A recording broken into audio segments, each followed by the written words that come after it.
आइए, जो अभी तक अपने को सत्संग स्थल से नहीं जोड़े हैं, मैं उन तमाम श्रद्धालु भक्त को पुनः निवेदन करना चाह रही हूँ भजन के माध्यम से। आइए, सारा है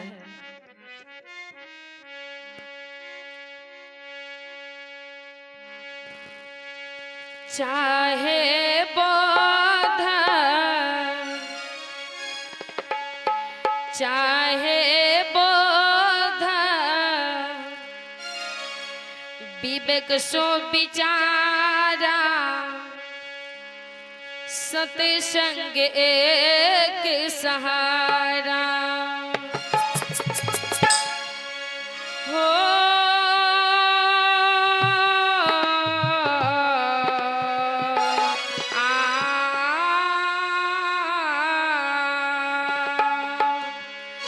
चाहे बोध विवेक सो विचारा सत्संग एक सहारा हो।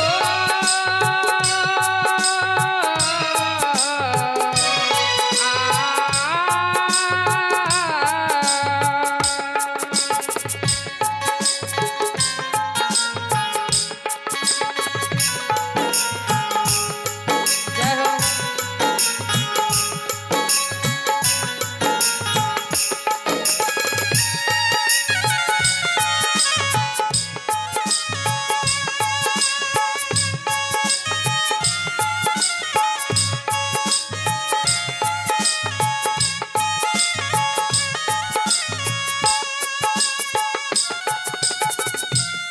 जय हो।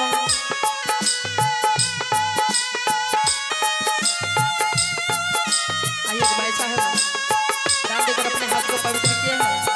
बहुत बहुत साधुवाद। बोलिए दानदाता साहेब की जय।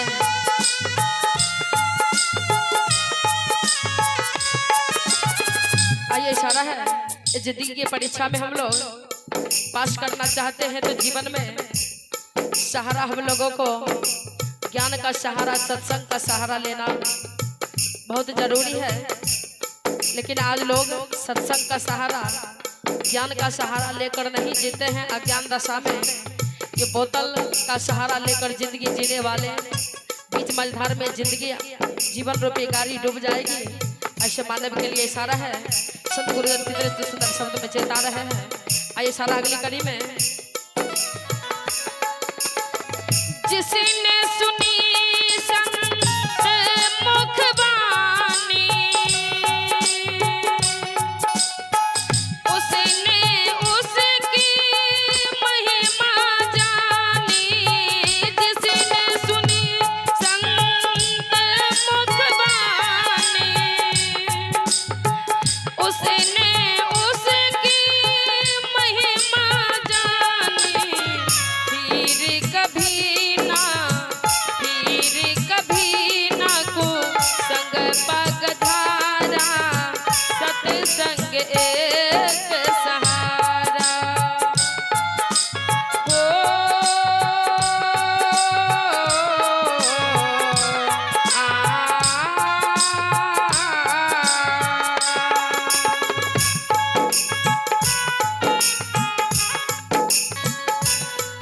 जय हो।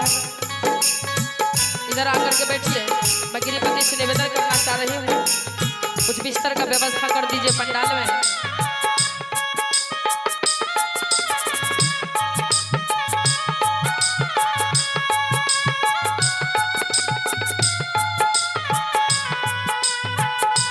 जय हो।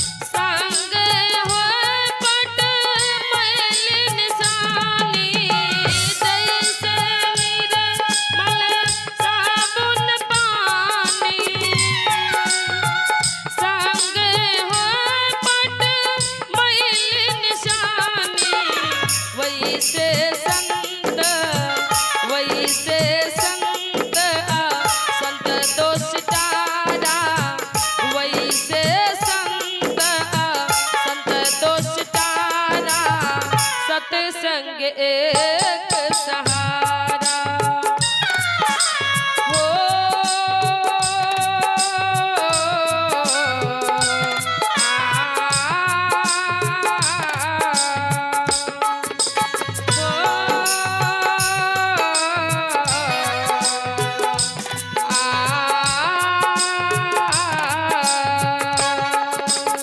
बिस्तर का व्यवस्था कर दीजिए। इधर सुनिए, इनको बोलिए बिछाने का व्यवस्था।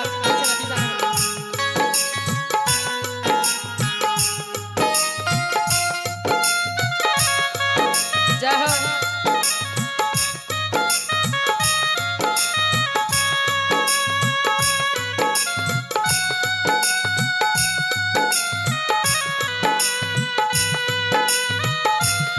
कुर्सी दीजिए, कुर्सी बैठिए।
सत्संग एक सहारा हो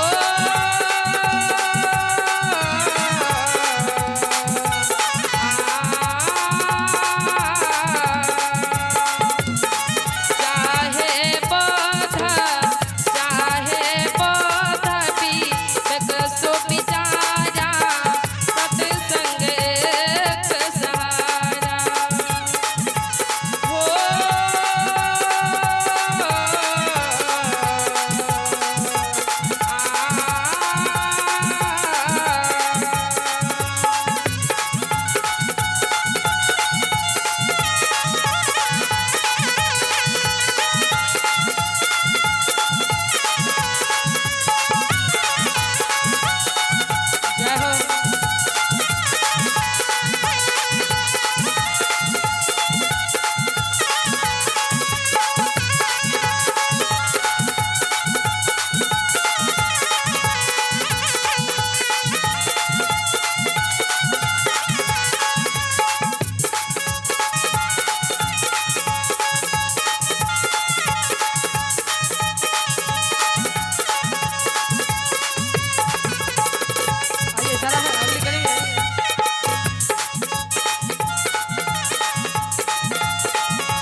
अगली घड़ी में इशारा है।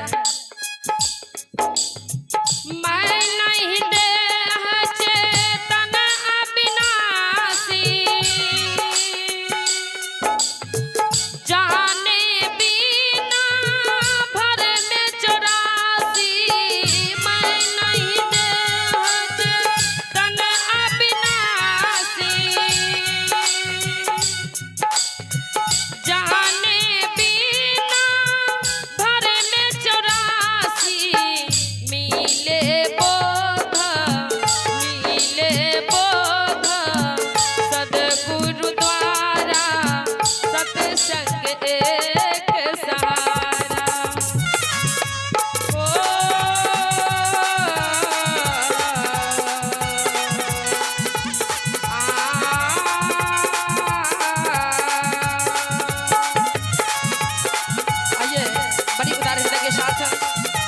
छोटी सी बहन 50 रुपया दान देकर अपने हाथ को पवित्र किए हैं।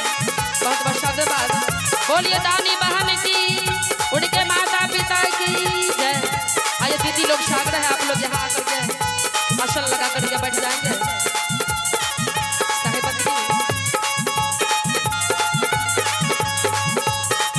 इधर घूम के बैठिए, इधर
बोलिए प्रेम से सदगुरुदेव की।